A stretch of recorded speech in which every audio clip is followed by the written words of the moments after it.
Cette rencontre, pour nous, a atteint ses objectifs. Parce que nous avons voulu en faire une activité de communication. Parce que, comme vous le savez, le processus de paix a toujours été, pour certains, un sujet tabou. Mais avec l'accord de Diakaï, les acteurs se sont rendus compte qu'il était important que le public soit informé des pas qui ont été posés et qui ont abouti à cet accord historique. Donc c'est un des objectifs que nous avions poursuivi à travers l'organisation de cette rencontre.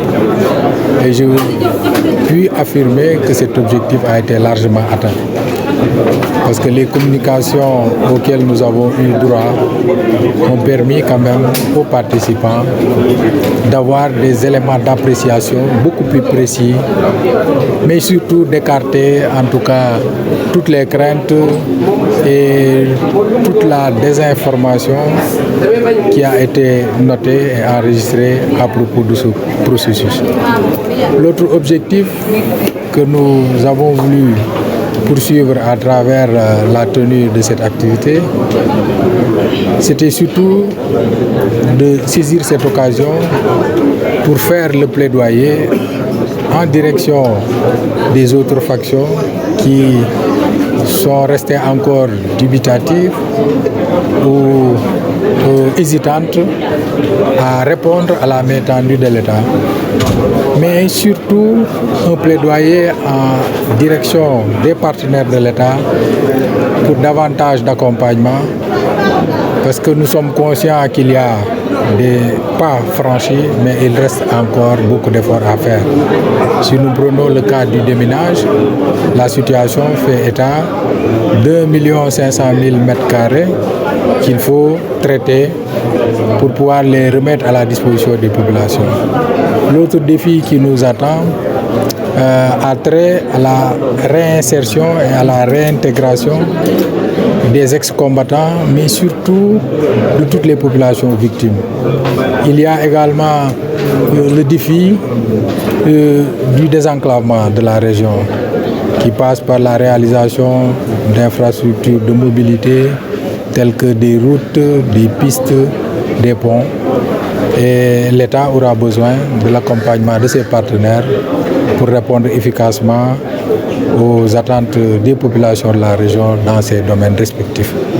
Et à ce propos, cette rencontre nous a permis en tout cas de partager avec les partenaires qui ont accepté d'accompagner l'État dans le cadre de ce processus pour qu'il mobilise davantage de ressources pour aider l'État à atteindre ses objectifs dans le cadre de ce processus.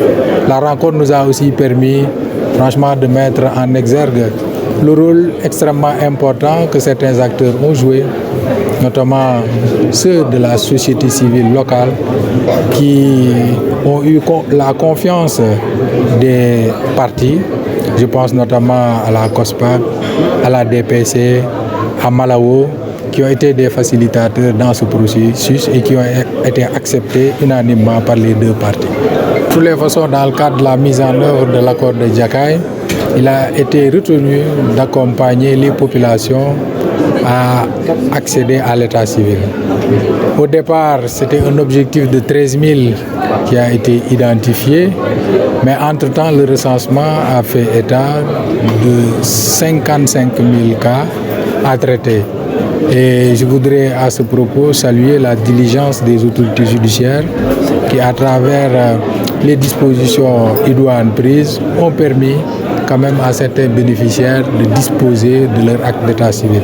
Bien évidemment, ce processus implique en plus des autorités judiciaires les collectivités territoriales dont certaines rencontrent quelques difficultés avec les registres qui sont en rupture ou bien qui ne sont pas encore paraphés, et les mesures correctives nécessaires sont en train d'être prises pour que ces registres soient disponibles afin que les bénéficiaires puissent être enregistrés dans ces réseaux. Ce n'est pas un manque d'harmonie, c'est juste un petit dysfonctionnement donc, lié à un fonctionnement interne d'un service, mais toutes les dispositions nécessaires sont en train d'être prises pour apporter les corrections nécessaires. Pour nous, c'est une très importante partie de notre investissement ici au Sénégal. Nous sommes des partenaires de plus de 60 ans ici au Sénégal et les investissements dans le domaine de gouvernance sont clés parce que nous savons tous que nous ne pouvons pas vraiment atteindre le développement inclusif sans un pays consolidé.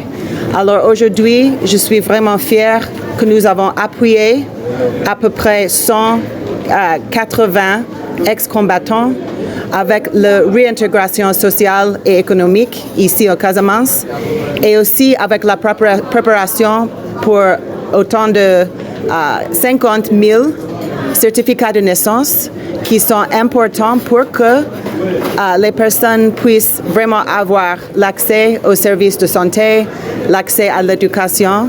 Alors c'est vraiment un jour de célébrer les pas significatifs qui étaient faits pour consolider le pays ici. Le gouvernement américain a des investissements qui vont continuer ici au Casamance. Nous avons des grands investissements dans quelques domaines incluant l'éducation, la santé et nous aurons bientôt aussi une visite au terrain avec une équipe intégrée de notre siège pour spécifiquement lancer et discuter les opportunités qui seront limitées aux partenaires et aux organisations sénégalaises ici dans les domaines de santé, éducation et aussi demain j'aurai l'opportunité de visiter avec un de nos partenaires locaux qui vient de concourir et de recevoir le premier award direct du côté de l'USAID, c'est DECLIC. C'est dans le domaine de la jeunesse et de création de l'emploi. Alors nous avons et nous aurons beaucoup d'investissements en Casamance et je pense qu'il y a beaucoup d'autres partenaires financiers et techniques qui sont aussi engagés à côté ici au Casamance.